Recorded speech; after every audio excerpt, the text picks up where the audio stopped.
Assalamualaikum warahmatullahi wabarakatuh. Selamat pagi. Kita hari ini ketemu lagi. Kali ini kita akan membahas mengenai materi selanjutnya ya, mengenai manajemen lingkungan. Jadi saya kasih judul seperti ini, pengendalian vektor melalui manajemen lingkungan. Nanti di dalamnya kita akan sama-sama membahas, sama-sama menyimak mengenai bagaimana manajemen lingkungan dikaitkan dengan pengendalian vektor. Ya, ini review sedikit bahwa pengendalian vektor atau vector control itu adalah merupakan sebuah usaha untuk menekan populasi vektor penyakit. Ingat kemarin kata kuncinya adalah menurunkan populasi. Sama saja ya, menekan populasi.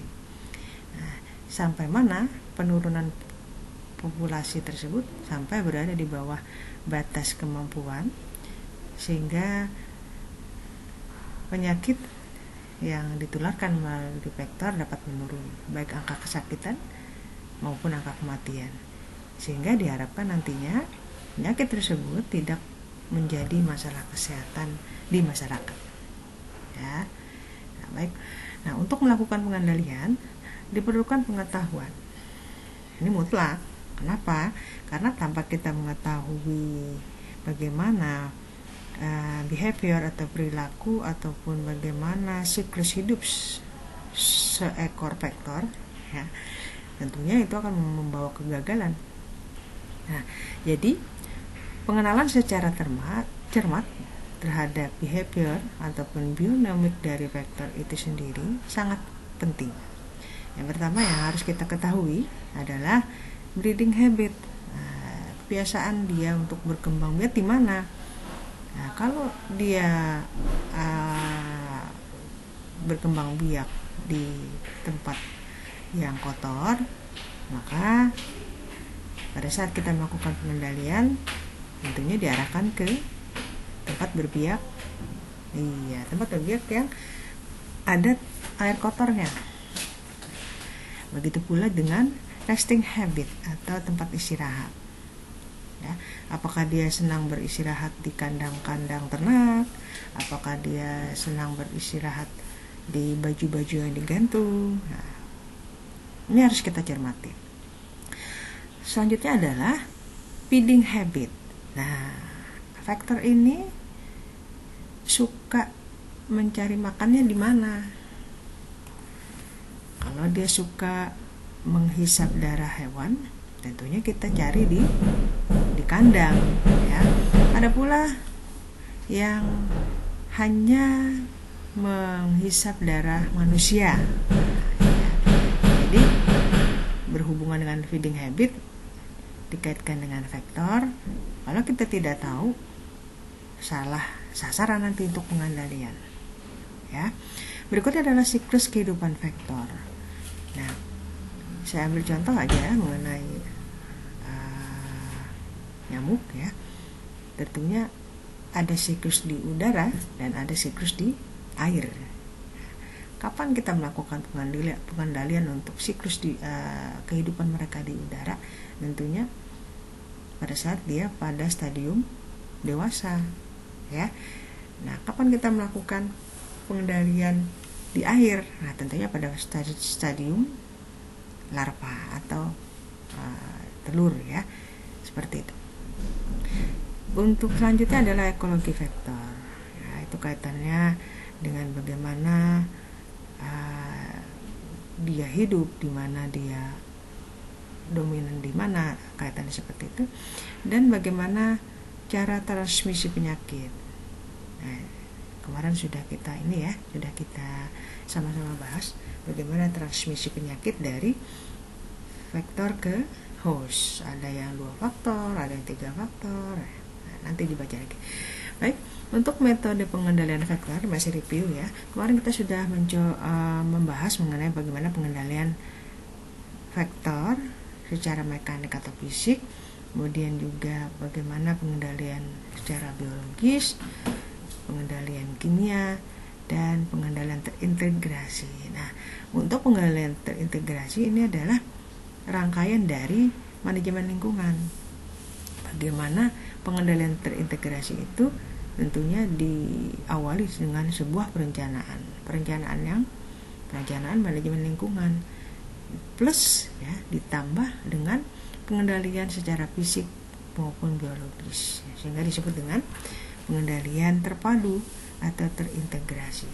Untuk tindakan manajemen lingkungan merupakan komponen efektif dalam strategi pengendalian faktor. Saya berkali-kali mengatakan bahwa pengendalian faktor itu tidak bisa dengan satu cara, namun harus beberapa cara, ya. Sehingga dikatakan di sini bahwa tindakan manajemen lingkungan merupakan komponen efektif. Baik, untuk tujuan sendiri seperti tujuan di awal tadi bahwa faktor kontrol itu bertujuan untuk menekan, ya. Jadi di sini adalah untuk pengurangan kepada spesies yang berbahaya. Nah, tidak menggantikan metode ataupun aplikasi lain, namun sebagai pelengkap. Ya, jadi tidak bisa berdiri sendiri dalam hal ini, dalam hal pengembangan integrated controlnya. Adapun tindakan manajemen lingkungan, nah sekali lagi tadi di depan sudah kita sama-sama dengarkan bahwa pengetahuan tentang ekologi itu perlu dikuasai oleh seorang sanitarian tentunya, ya. Kemudian bagaimana dinamika populasi dan epidemiologi penyakit apa yang ditularkan. Jangan sampai nanti salah disuruh melakukan pengendalian malaria, kita fokus ke DBD, tentunya berbeda, ya. Bagaimana epidemiologi penyakit masing-masing dari faktor tersebut. Nah, ada konsep spesies sanitasi. Jadi tindakan ini, ya seperti saya bilang tadi, tindakan pengendalian malaria berarti ditujukan langsung kepada nyamuk Anopheles. Tindakan pengendalian DBD berarti perhatian ditujukan langsung kepada nyamuk Aedes, ya. Jangan salah. Karena apa? Karena kalau kita runut ke belakang lagi, mereka memiliki habitual yang berbeda, ya. Mereka memiliki bionomik yang berbeda, ya. Untuk kegiatan manajemen lingkungan diawali dengan perencanaan, kemudian ada kegiatan pengaturan, pelaksanaan, dan monitoring. Nah, penekanannya di sini yaitu upaya modifikasi atau manipulasi faktor lingkungan dengan interaksinya terhadap manusia. Baik, apa itu modifikasi dan manipulasi? Singkatnya seperti ini. Kalau modifikasi berarti kita melakukan perubahan secara permanen. Intinya di situ, kata kuncinya di situ. Perubahan secara fisik terhadap tanah, air, dan vegetasi atau tumbuhan.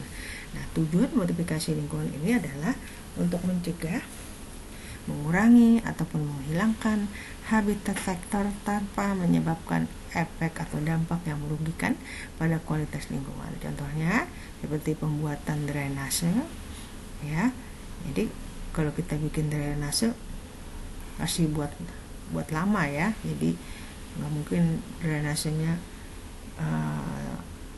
dikatakan untuk sementara saja, enggak, ya. Kemudian kegiatan pengisian atau penimbunan, ya, misalnya seperti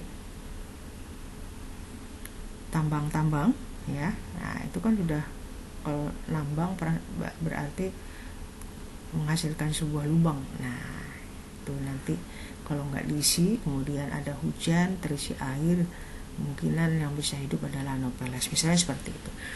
Nah, untuk modifikasi lingkungan dilakukan pengisian atau penimbunan. Nah, kemudian juga peninggian tanah dapat dilakukan. Kemudian batas pinggir kolam. Nah, ini kaitannya dengan faktor nyamuk, ya. Nah, seperti ini.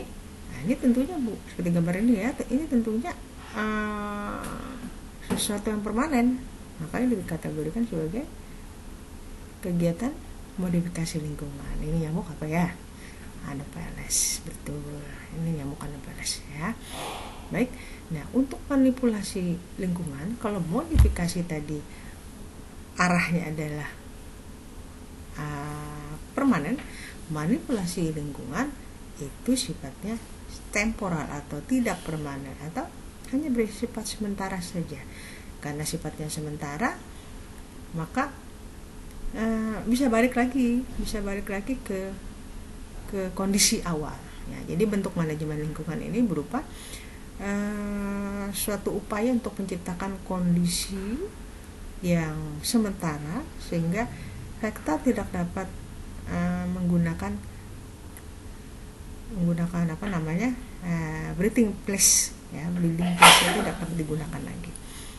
Namun kayak lagi hanya sementara. Apa contohnya? Contohnya adalah seperti perubahan salinitas atau kata garam, ya.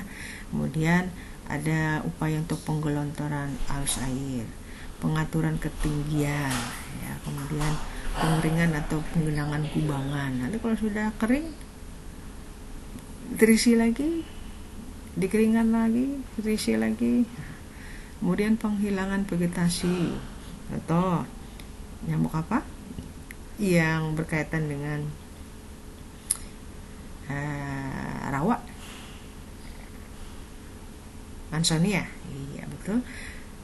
Nah, Mansonia itu terutama untuk siklus di air, ya, larvanya memerlukan vegetasi atau tumbuhan air.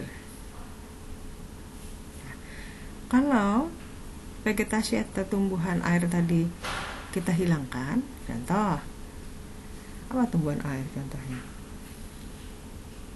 Lianggang, ya, kemudian ada kayu apu, apalagi teratai. Nah, itu ya tumbuhan-tumbuhan air. Kalau kita hilangkan, maka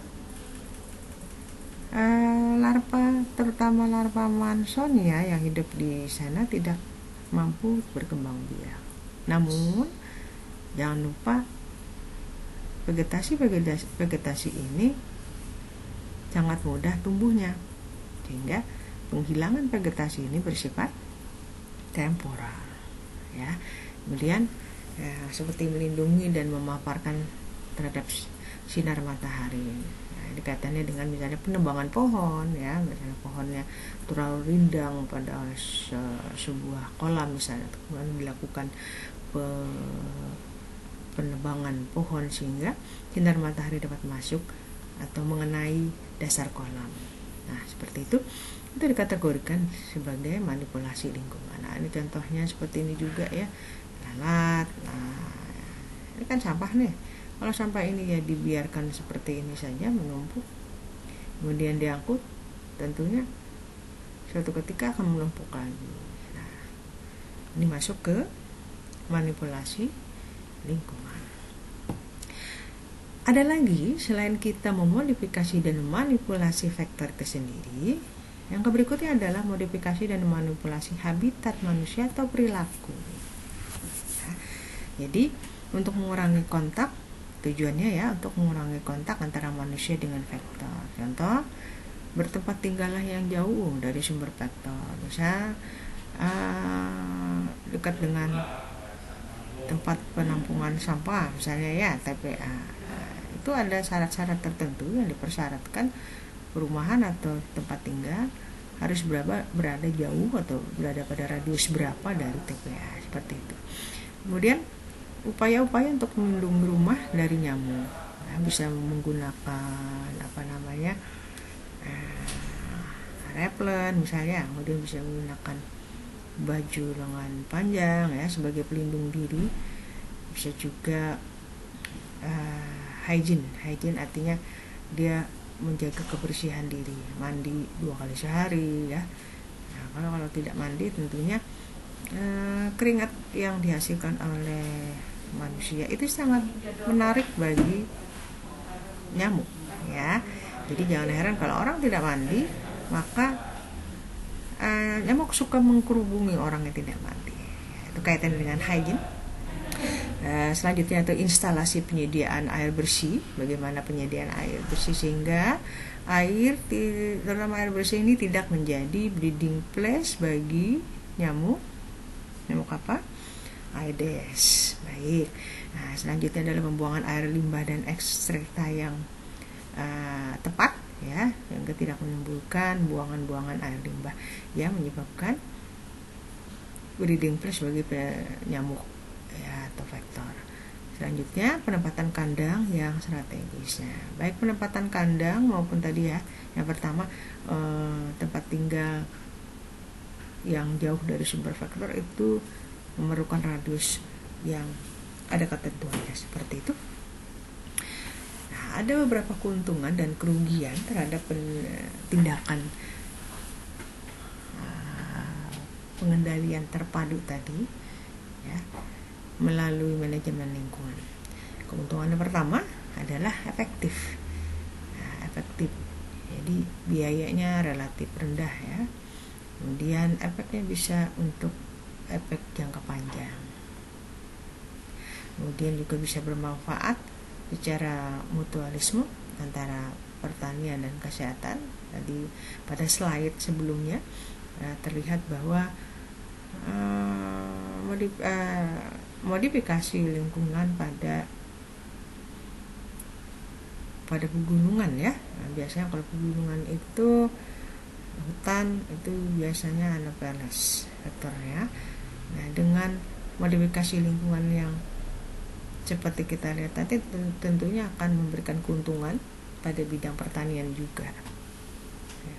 Yang keuntungan berikutnya adalah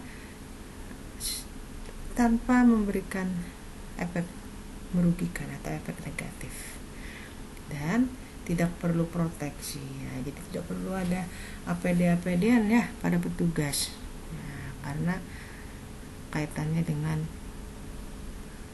lingkungan. Nah, namun di samping itu juga ada kerugian yang ditimbulkan. Yang pertama adalah tingginya modal. Berapa banyak kita bisa membuat sebuah drainase misalnya ya, atau kita membuat gunungan misalnya. Nah, tentunya memerlukan modal yang tidak sedikit. Kemudian tergantung juga dengan lama penyelesaian ya, dan memerlukan SDM yang kompleks. Jadi tidak hanya teknik sipil ya, tapi juga teknik-teknik yang lain diperlukan dalam merencanakan kegiatan ini. Nah, seperti itu gambarannya. Ya, nanti kalau ada pertanyaan kita buka ya. Baik, itu materi yang secara singkat saya paparkan. Nanti akan lebih jelas lagi. Nah, ini akan lebih jelas lagi seperti ini. Ada penelaahan artikel untuk menambah wawasan kita bersama. Jadi di sini ada 2 telah artikel, di mana ini nanti akan mengarah kepada individu maupun kelompok, tugas individu maupun tugas kelompok. Nah, ada 2 artikel nanti yang akan dibahas. Yang pertama adalah artikel yang memuat bagaimana manipulasi dan modifikasi lingkungan. Ya. Yang kedua adalah bagaimana survei bionomik dan pola hidup tikus. Nah, untuk artikel ini boleh diambil dari jurnal baik internasional maupun nasional. Nah, satu mahasiswa masing-masing 1 artikel. Jadi nanti masing-masing individu akan memiliki 2 artikel yang terdiri dari artikel yang memuat mengenai manipulasi dan modifikasi lingkungan, dan artikel yang memuat mengenai survei bionomik dan pola hidup tikus. Jangan lupa nanti artikelnya dilampirkan serta dicantumkan sumbernya atau referensinya dari mana.